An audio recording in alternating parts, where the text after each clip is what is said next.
रहते हैं।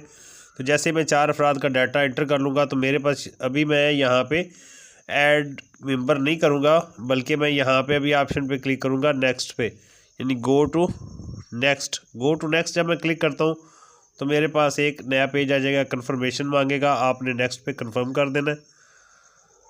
जब आप यहाँ पे कंफर्म करते हैं तो यहाँ पर मेरे पास ऑटोमेटिकली घर के सरबराह का जो आईडी है वो शो हो रही है, जिसमें उसका नाम और उसकी उम्र लिखी हुई आ रही है।